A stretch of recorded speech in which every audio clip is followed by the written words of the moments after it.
The morning began like any other, with the harsh Texas sun climbing mercilessly over the horizon. Thaddeus Bear Mallister wiped sweat from his brow as he worked to mend a broken fence post near the creek on his ranch. The land stretched endlessly around him, a sea of dust and stubborn grass, somewhere between Amarillo and nowhere. He was used to solitude, had even made peace with it since disease took his wife and son, but something about this particular morning felt different. Then he saw her. At first, it was just movement out of the corner of his eye, something small weaving awkwardly across the dry earth. He straightened, squinting through the heat haze. A child, no more than 8 or 9, stumbling toward the creek like a leaf pushed by the wind. Bear's heart clenched. Her clothes, torn and faded, were unmistakably Comanche. Her gait was erratic, her arms barely keeping balance as she swayed with every step. Even from a distance, Bear could feel her desperation in the way her feet dragged across the ground. Most ranchers in these parts wouldn't have hesitated, they'd have reached for a rifle. The Comanche were feared, the old hatreds between settlers and tribes still burning bright with every raid and counterattack. But Bear had never been like most men. He didn't see a threat in that moment.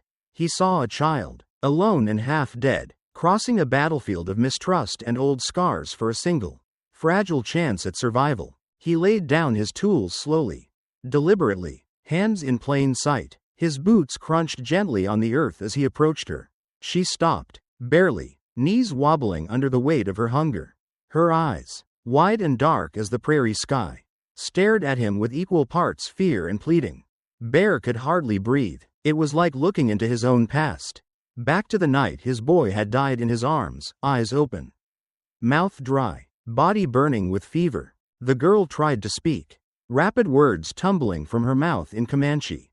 Bear didn't understand, but he didn't need to.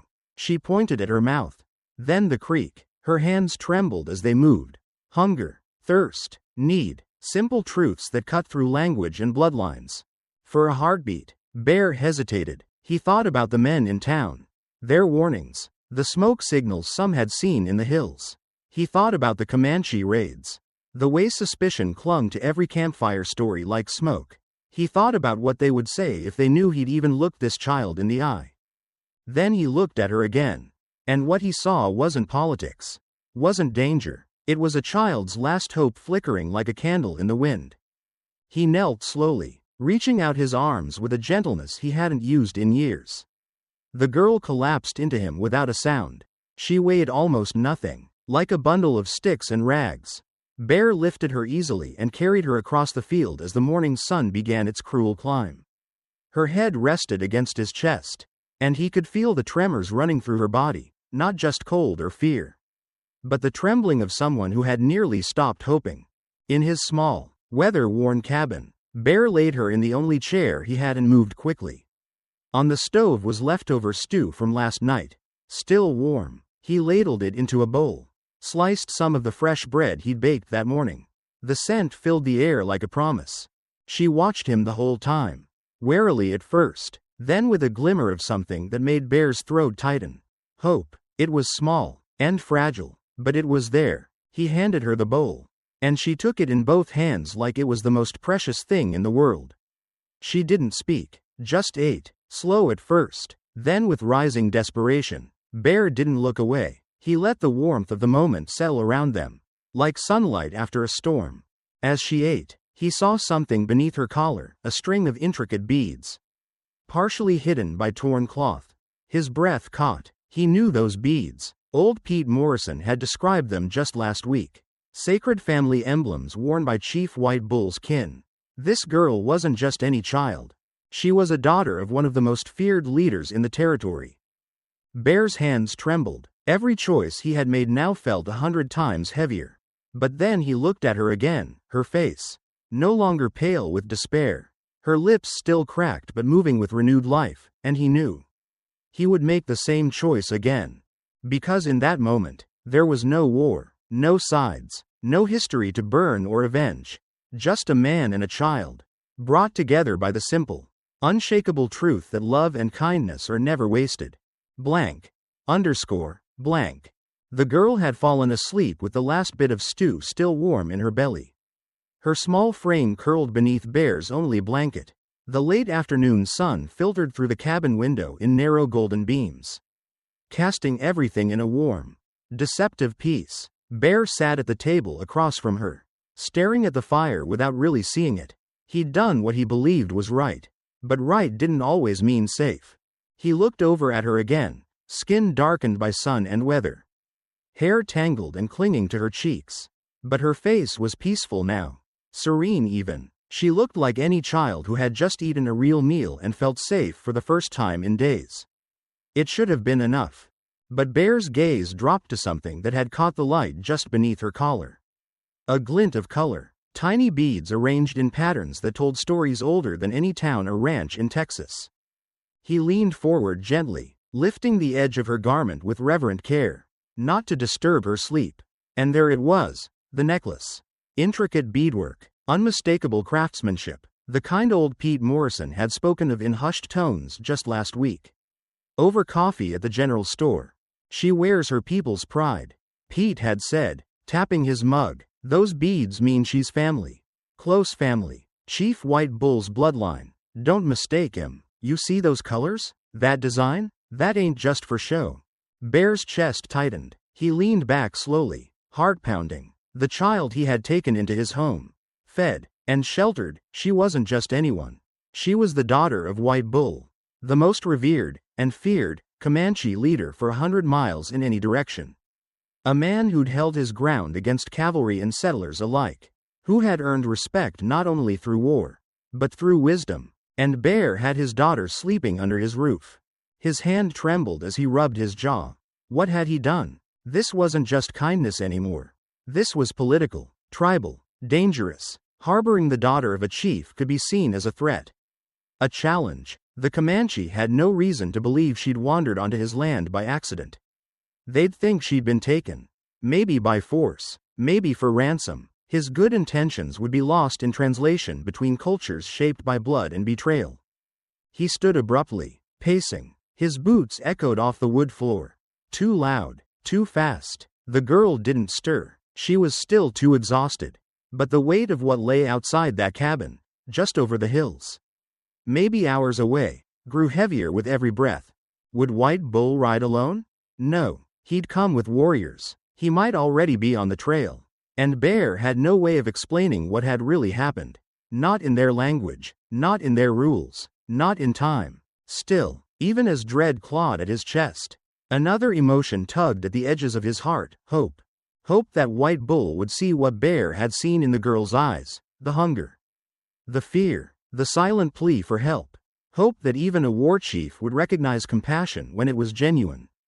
Hope that love for one's child could be stronger than vengeance for a perceived offense. Bear looked at the girl again. Her face had softened in sleep, her mouth slightly open, breathing steady now. He remembered his own son. The way he used to sleep in that very same chair, wrapped in that very same blanket. The echoes of laughter that used to fill this space now haunted it like shadows. He had known loss, but maybe tonight, he had chosen not to let someone else know it too. The decision had already been made when he carried her in, but now he made another one. Deeper, more resolute. If White Bull came for his daughter, Bear would not run. He would not hide her or deny what had happened. He would meet the chief face to face and offer the only defense he had, truth. Not out of bravado or defiance, but out of love. Love for a child not his own. Love that crossed language, heritage, and history. A quiet, unwavering hope that maybe, just maybe, doing the right thing would still count for something in a world built on suspicion.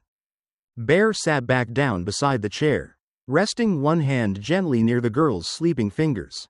He wouldn't let her wake up afraid. Not again. And if tonight was the night he met Chief White Bull, he would look the man in the eye and say, "I saw your daughter not as a Comanche, not as a chief's prize, but as a child, lost, and in need of help." And if there was any love in White Bull's heart, any of the same desperate, aching devotion that Bear had once held for his own son, then maybe, just maybe, that would be enough. In the distance, Bear thought he heard something, faint, like thunder, but rhythmic, hoofbeats. Hope stood on the edge of the unknown. But Bear wasn't alone anymore, and that changed everything. blank, underscore, blank. Evening crept slowly across the Texas sky, painting the clouds with burnt orange and dusty rose as the sun dipped behind the horizon. Inside Bear's cabin, the air felt strangely still. The girl slept soundly in his chair, a blanket tucked gently around her frail frame, her face flushed from warmth and nourishment. The stew bowl sat empty on the table, beside Bear's calloused hands. He should have felt peace, should have felt proud for saving her.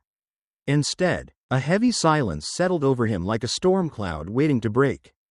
Then came the hoofbeats. They pounded against the dirt road leading to his property.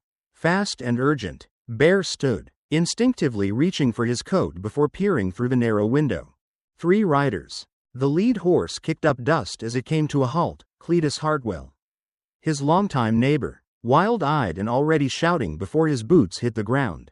Behind him came Deputy Jake Morrison and Reverend Thomas, both grim and breathless. Bear stepped out to meet them, trying to keep his voice low, his body between them and the cabin.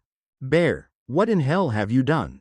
Cletus bellowed, fear tinged with anger. "You got a Comanche girl in there?" Bear's jaw tightened. "She's just a child. She was starving."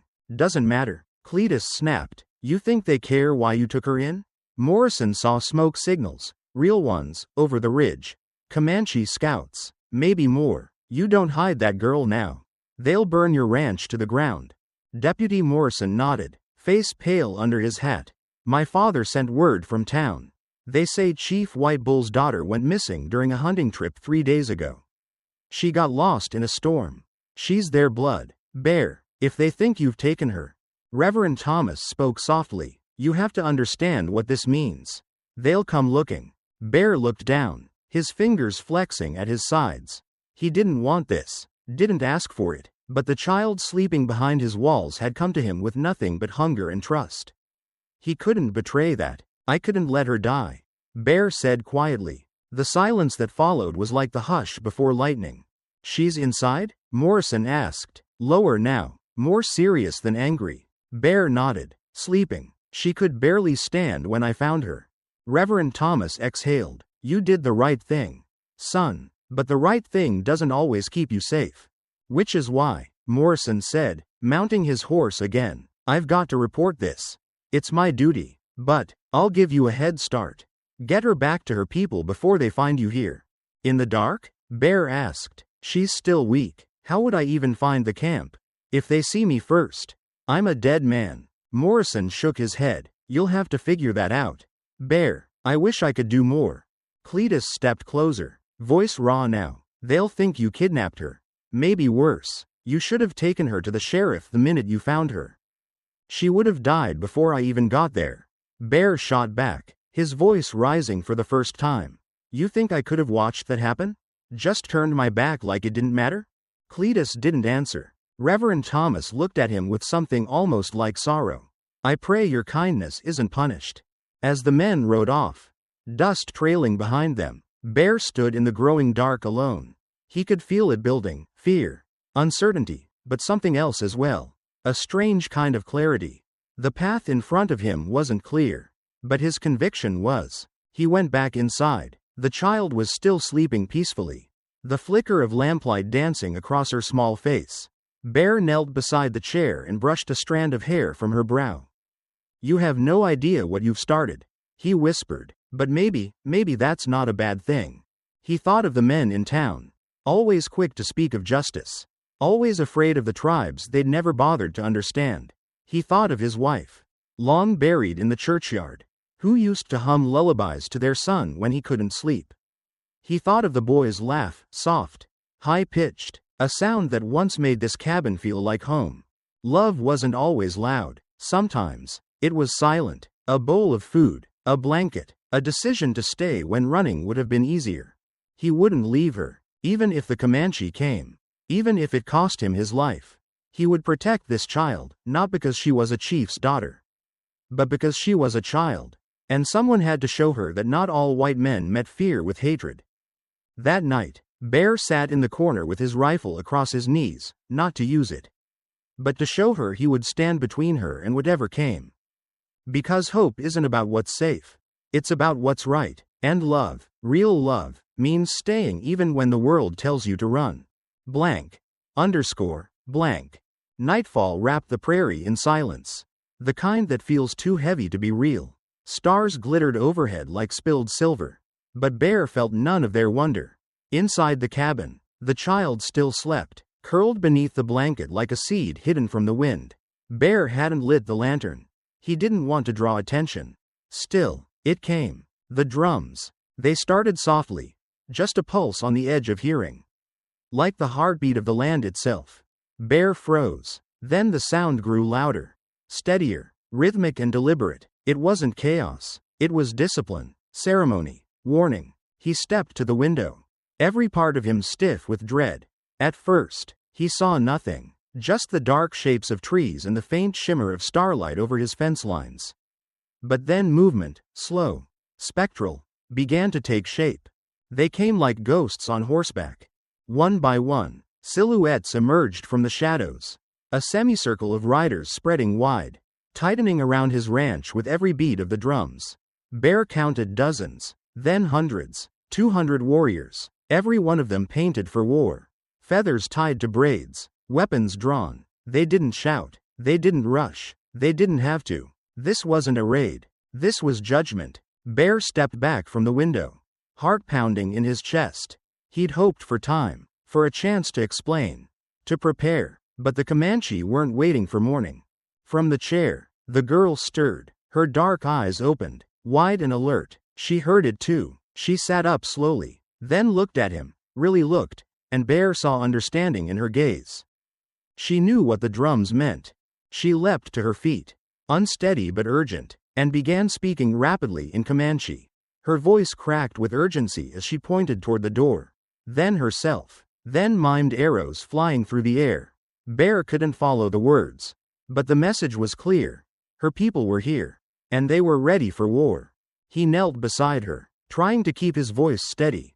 "I know you're scared," he whispered. "So am I. But I didn't bring this on you. I just tried to help." She shook her head and pointed to herself again. Then to him. Then drew her finger across her throat. A warning, not just about what might happen, but what would happen if this went wrong. Bear stood, blood roaring in his ears. Outside, a voice called out in English, loud and clear despite the accent. "White man, you have taken what belongs to us.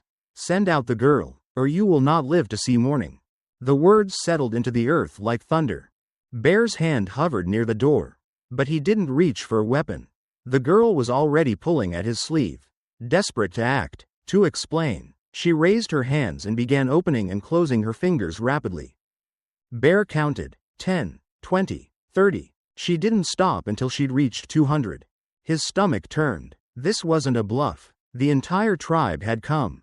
He looked at her again, this child he barely knew, yet who had stirred something in his heart that he thought had died with his family.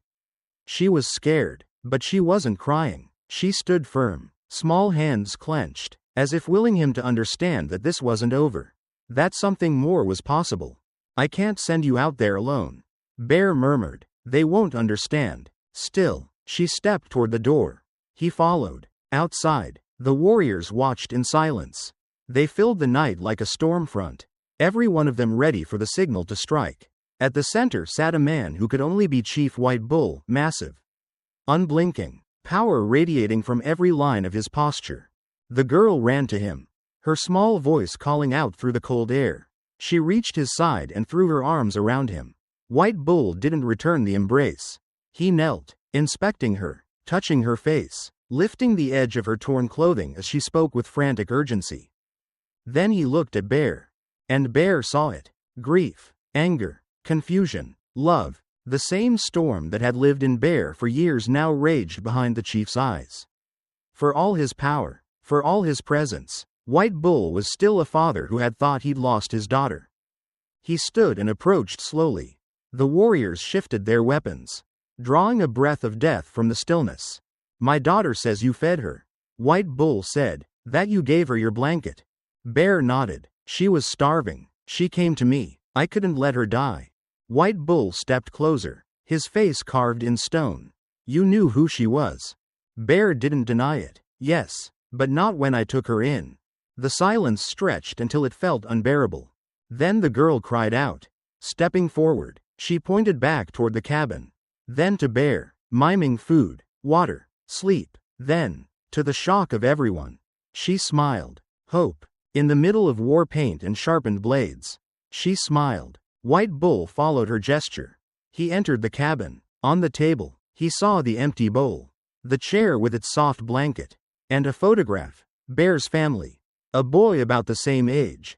Gone now. You have known loss, the chief said. Bear nodded, voice breaking. Yes, that's why I helped her. Outside, the warriors waited for a signal to unleash wrath. But inside, something else stirred. The girl spoke again, her voice gentle, confident. She pointed to Bear, then herself, then placed her hand over her heart. And White Bull's shoulders, once rigid, lowered ever so slightly. Your kindness, he said slowly, has not gone unnoticed. That night, in a circle of warriors and silence, love crossed a boundary once thought impassable. Hope rode on the words of a child. And Bear stood in the middle of it all. No longer alone. Blank. Blank. The air was still, but it vibrated with tension. 200 warriors sat astride their horses, weapons drawn but unmoving, as if the earth itself held its breath. Bear stood outside his cabin, hands raised, heart pounding so hard it nearly drowned out the silence. And by his side, barely reaching his waist, stood the girl he had saved. She had no weapon, no translator, no protection, just her voice. She stepped forward without prompting, no longer trembling. Her thin frame was still tired, still recovering, but her eyes, those deep, burning eyes, were full of something Bear hadn't seen in anyone since his wife passed. Purpose. Her small hands gestured rapidly as she spoke, her voice rising and falling in a rhythmic stream of Comanche words that meant nothing to Bear, but everything to her people. She pointed to the cabin, then to the stew bowl still on the table, then to the chair where she had slept beneath Bear's blanket. Her fingers mimed eating, drinking, sleeping. Then she placed her hand gently over her chest. White Bull watched her, unmoving. Every muscle in his body was wound tight, but his gaze followed her every word, every motion. Slowly, other warriors began to lean forward, listening. Bear didn't know what she was saying, but he could see the story in her movements. How she'd wandered through the storm. How she'd been starving. How this stranger, a white man, had chosen to help rather than harm. The crowd didn't stir. No cheers, no cries. But the silence shifted. It wasn't aggressive now. It was listening. She pointed to Bear again. Then mimed giving food, wrapping a blanket. And finally, she looked back at her father with an expression that could only be called pleading.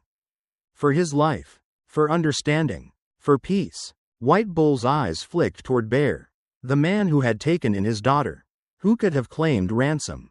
Or worse. Instead, he had done something no Comanche expected. He had shown mercy.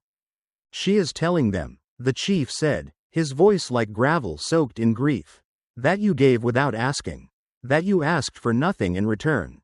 Bear nodded once. That's true. She says you looked sad when you watched your family's picture.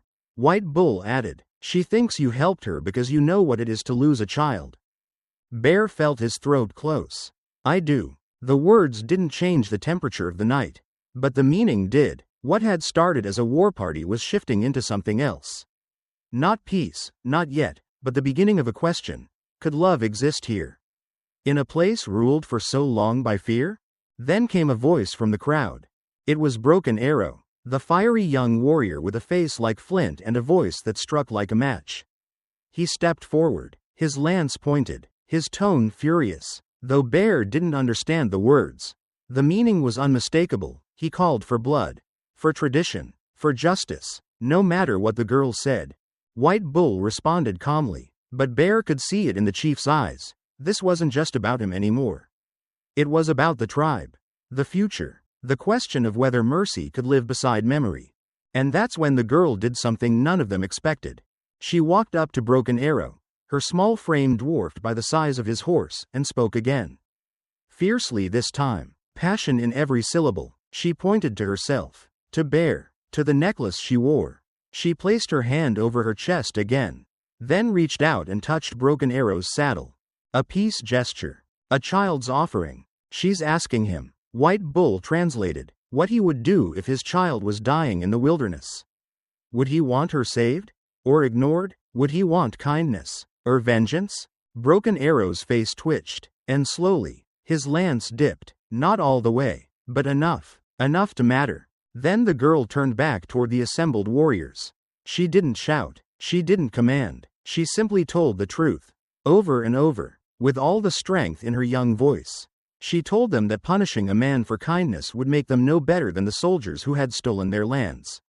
That if they destroyed mercy, they destroyed hope. And the warriors listened. Some nodded, some frowned, but no one shouted. She is saying, White Bull said, more softly now, that she lived because of you. That perhaps the spirits did not send her to die. Perhaps they sent her to find you. And to bring you here. Not as an enemy, but as a bridge. The word felt impossible. A bridge. Between tribes that had only ever traded bullets and fear. Between histories soaked in blood. And yet, Bear looked around at the silent warriors. At the chief who no longer looked like a storm but a man trying to hold his people together. At the girl who had risked her own life to speak for his. And he dared to believe. Maybe bridges weren't built by governments or generals. Maybe they started with a meal, a blanket, and a child who believed the future could be different. Hope wasn't loud that night. It didn't shout, it whispered, it breathed, it clung to every quiet word that brave little girl offered.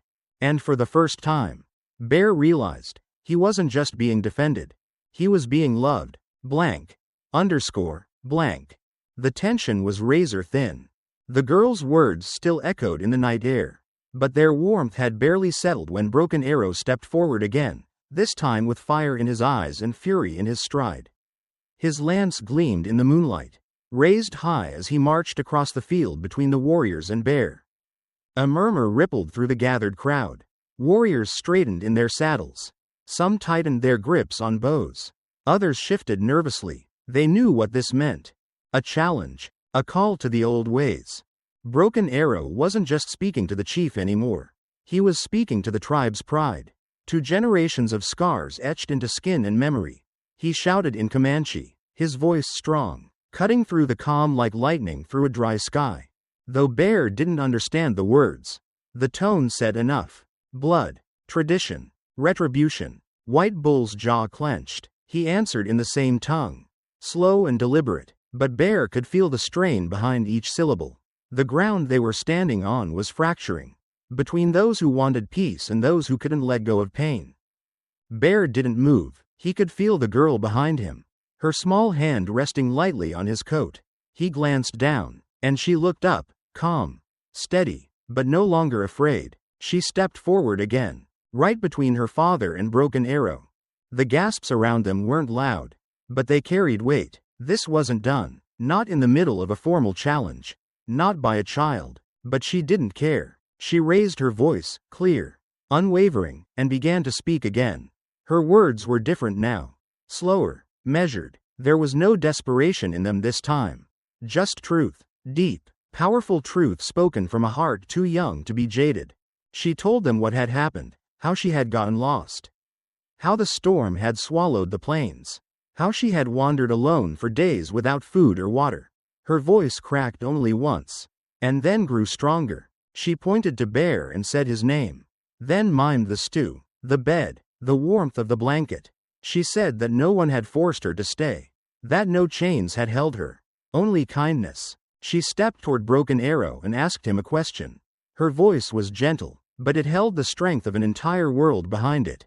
And though Bear didn't know the words, he saw what they meant. Do you have children? Broken Arrow's eyes widened, his lips parted, but no answer came. She pressed on, fiercer now. She pointed to the dark fields beyond the warriors, to the wilderness, to the sky. What would you want if your child was lost in that storm? The silence was staggering. White Bull translated quietly. She asks, if his daughter lay dying on some stranger's land, would he pray for someone to help? Or would he accept her death in silence, just to keep tradition alive?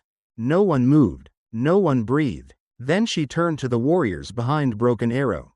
All of them. Her voice rose, steady and sure, as she spoke directly to the future of her people. She wasn't just defending Bear anymore. She was challenging the very idea that mercy was weakness. She is telling them, White Bull continued, that punishing kindness would make us no better than the men who shoot first and ask later. That if we destroy this man for helping a starving child, then we become the very monsters we fear.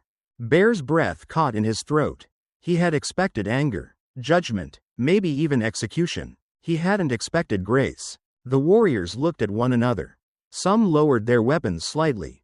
Others shifted in uncertainty. But Broken Arrow still stood frozen, his lance hovering just above the earth.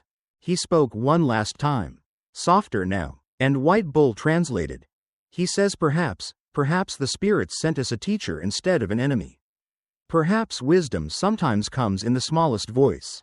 And with that, he lowered his weapon, not just to the ground, but in surrender.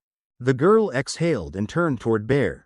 She didn't speak, but she didn't need to. Her hand reached out, fingers curling gently into his. And in that moment, the weight of the world seemed to ease, if only slightly. White Bull stepped forward, the fire in his eyes replaced with something else.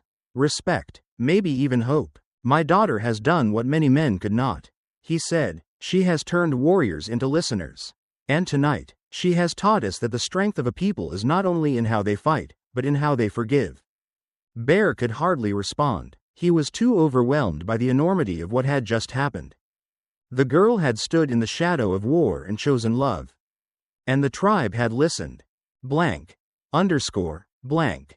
The moon had climbed high above the prairie, casting silver shadows across the ancient land as the war party rode deeper into Comanche territory. Bear rode in the center, surrounded not by captors, but by escorts. The girl sat beside him on a small pony, her tiny frame straight-backed, solemn. The night was quiet except for the soft rhythm of hooves and the occasional rustle of wind in the grass. They rode through hidden paths Bear had never imagined existed, canyons that curved like secrets and groves lit by moonlight, places no settler had ever seen. It was nearly dawn when they arrived. The Comanche village lay in a broad, sacred basin between two ridges. Fires burned low, casting orange flickers that lit faces and teepees. The murmurs started immediately. Eyes watched Bear closely, some with curiosity, others with deep suspicion. He felt it all, the weight of their history, their pain, their pride. The council gathered as the first birds stirred in the trees. 7 elders sat in a semicircle around the central fire, each a keeper of generations, their hair white or braided with age, their faces maps of the past. Bear stood in the center of the ring, the heat of the flames licking his back. The girl stood behind him. White Bull raised a hand, signaling for silence. Then he spoke. He explained everything. How the girl had gone missing. How Bear had found her. How the war party had come not for negotiation, but vengeance. And how they had instead found kindness. Then Broken Arrow spoke. He was calm now, but firm. He spoke of tradition, of pain passed down, of the risks of trust. He did not call for death, but he questioned the cost of mercy. His voice was not angry, but heavy. Bear listened without understanding the words, but he felt them. When they finished, the fire cracked and the wind shifted. The eldest of the council, a man whose eyes seemed carved from stone, looked at Bear. Then he turned to the girl. With a nod, she stepped forward. She spoke slowly. Her voice was quiet at first, but as the words flowed, it grew stronger. Her hands moved with grace. Her eyes never left the faces of the elders. She spoke of her hunger, her fear, her loneliness. She spoke of Bear, how he had found her, fed her, protected her, not because she was Comanche, not because she was a chief's daughter, but because she was a child. Bear watched her, stunned by her poise. She didn't speak like a child. She spoke like someone who had touched something deep and fragile in the heart of humanity, and come back with truth. She told them about the picture. About Bear's family, his lost wife, his dead son. She told them she'd seen the pain in his eyes and recognized it. She said that grief knew no language, that love spoke louder than blood. When she finished, silence fell again. Then, the elder asked her a question. Only one. White Bull turned to Bear. He asked if she truly believes you would risk your life to save a Comanche child again. Knowing the danger, knowing what it might cost. Bear held his breath. She said yes. White Bull added, without hesitation. The elders leaned together, whispering. Their voices were soft, like leaves rustling in memory. Bear felt his stomach twist. His knees weaken. He didn't know what verdict would come. He only knew he had done what he believed was right.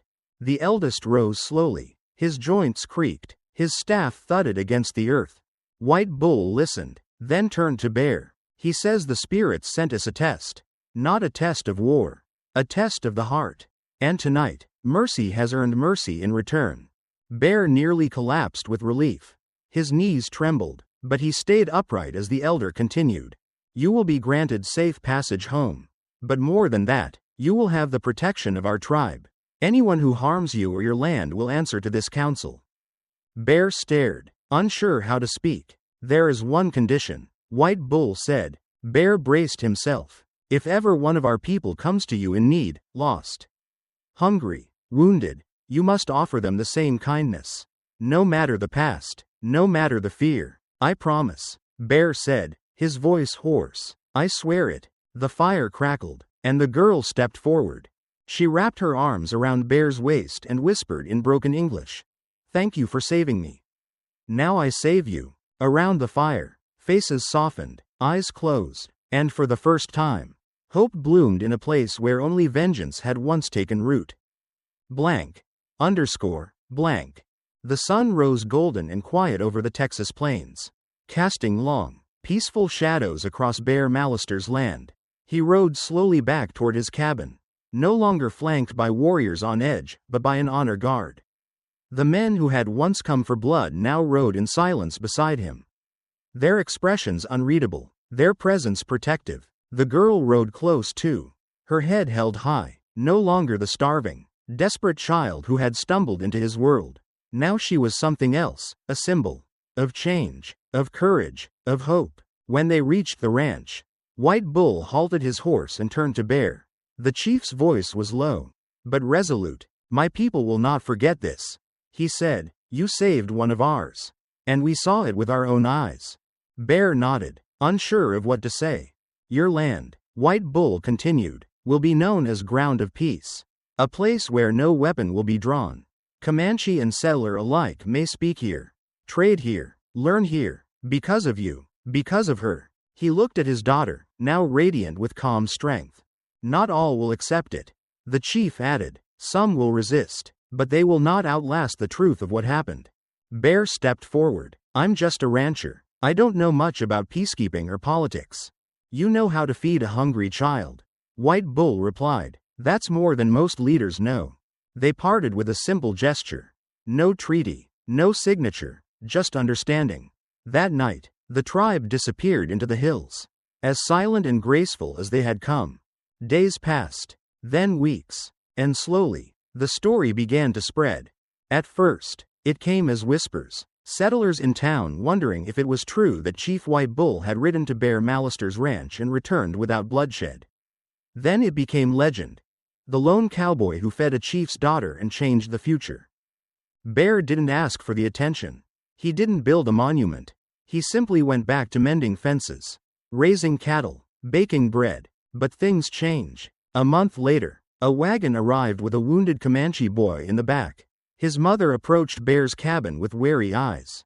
But when she saw the girl, now often staying with Bear and learning English, she relaxed. The boy was treated. He healed. More came after that, settlers with questions, Comanche with gifts. No one came with rifles. No one left with hate.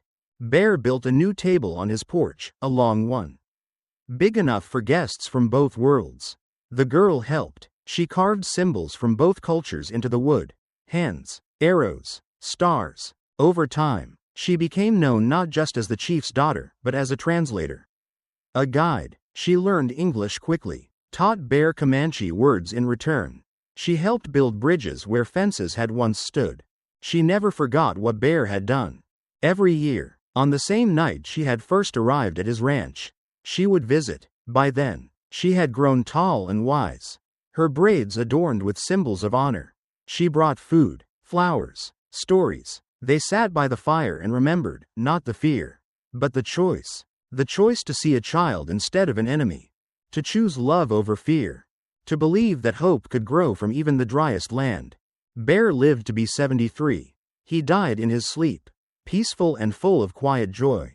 He wasn't rich. He wasn't famous. But his funeral was attended by both settlers and Comanche. All gathered under the open sky. Hands over hearts. Not weapons. The girl, now a woman, stood at the front and told his story. She spoke of stew, and a blanket, and the photograph of a boy lost too soon. She said Bear had once saved her life. But more than that, he had saved her faith in people. His ranch remained a place of peace long after he was gone. Children from both cultures played in the fields where warriors once stood with bows drawn. And every time someone sat at Bear's long wooden table, they were reminded of a truth older than war. That sometimes, a single act of kindness can outlive 100 battles.